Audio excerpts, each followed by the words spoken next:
আইবো গাড়ি ভাড়াইছে বলে গেছে। এবার বিমান দাস গেছে না গেছে আমি বলতাম না। বিমান দাসের নামও দেই, রাজু বর্মনের নাম দেই, দেবব্রতর নাম দেই।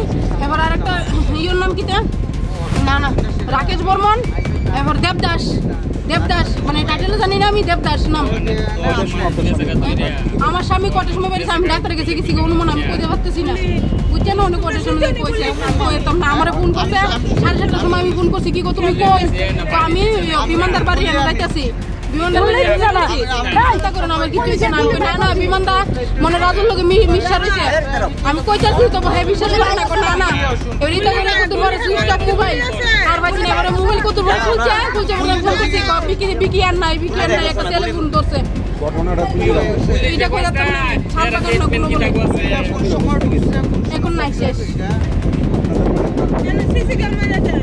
রাজু বর্মন, রাজেশ বর্মন, দেবব্রত বর্মন, এবারে সন্তোষ কিতা টাইটেল কিতা সন্তোষ, এবার বিমান দাস, 5 জন। পুলিশের বিরুদ্ধে অভিযোগ হইল পুলিশ রাজু বর্মনের সামসা, রাজু বর্মনের মোটা টেকা কিচ্ছু করতো না, ধরবো হেরাই না জাস্ট 5 মিনিট রাখবো রেখে দিতে দৌড়তে সেটা দিব শেষ। পুলিশের দূরই এত মোটা টেকা গাইতেছে রাজু বর্মন, এত মোটা টেকা দিতেছে, বুঝছেন? হ্যাঁ কিতা করে সিবিডব্লিউর ইয়ে করে হ্যাঁ প্রভাকর ঘোষ স্বামী তো রাজু বর্মনের বিরুদ্ধে আগে থানাতে গেছে। হ্যাঁ কিন্তু কেন কোনো স্টেপ লইছে না? কোনো না তার হুমকি দিতেছে, ফোন করতেছে, তার হুমকি দিতে বলতে আমি কইছি আমার হাজবেন্ডে কিছু কইরা লো এবার তোমার এই অর্ডার দেয় আম্মু এবার থেকে হ্যাঁ ফোন করে না, এখানে ঘুমে থাকে থেকে আজকে এই ঘটনাটা করছে। কেটে জানি বাড়ির সামনে থেকে তুলে নিছে, আমি বাচ্চা লয়ে ডাক্তারে গেছি আমার সিসি ক্যামেরাতে আছে যে ওই তুলছে আমার বাড়ির সিসি ক্যামেরাতে আছে। কপালে একটা এখানে পুলিশের গাফিলতির কারণে কি আপনি আপনার পুলিশের গাফিলতির কারণে পুলিশের গাফিলতির কারণে পুলিশে আমি মেন দোষ হইলো পুলিশ রাজু বর্মনের কেন টাকা খাইতো? আজকে আমার স্বামী জান নিছে, কালকে অন্য মেয়ের স্বামী জান নিতে পারে, তাহলে কেলিকে রাজু বর্মনের টাকা খাইতো পুলিশ? আপনারা এই যে আমার জানা দেন কেলিকে টাকা খাইতো একটু জানান এতটুকুই। আর অনুরোধ রাজু বর্মন যে 5টা নাম কইছি তার বিরুদ্ধে অন্তত অতিরিক্ত স্টেপ নেন, যেমন দ্বিতীয় স্বামী না আর কোনো বউ কোনো সিন্ধু যেমন।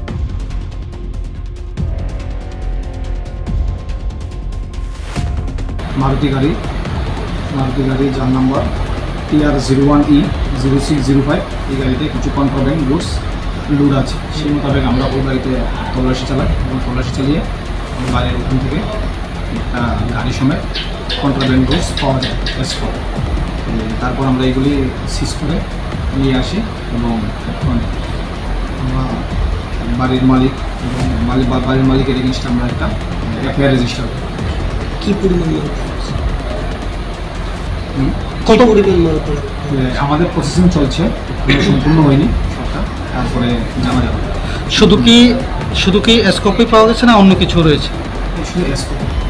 যে বাড়ি থেকে আপনারা অভিযান করে সেই জিনিসগুলি উদ্ধার করলেন, সেই বাড়িতে এর আগে কখনো এই ধরনের অভিযান হয়েছিল কি, বা তারা এই ধরনের কাজের সঙ্গে যুক্ত রয়েছে কিনা সেই বিষয়ে আপাতত কোনো তথ্য রয়েছে কি আপনাদের কাছে? আপাতত কোনো তথ্য নেই, তারপর আমরা ইনভেস্টিগেশন করছি, কেস রেজিস্টার হচ্ছে, ইনভেস্টিগেশনে সেটা জানা যাবে। ধন্যবাদ। কি আটক করা হয়েছে? না, বাড়ির মালিক এবং গাড়ির যে ড্রাইভার ওদেরকে আমরা পাইনি, বাড়িতে তল্লাশি চালানো হয়েছে, ওদের পাইনি, কিন্তু বাড়ির মালিকের জিনিসটা আমরা NDPS ধারায় আমরা কেস রেজিস্টার করছি। কি নাম বাড়ির মালিক? বাড়ির মালিকের নাম অঞ্জন শীল।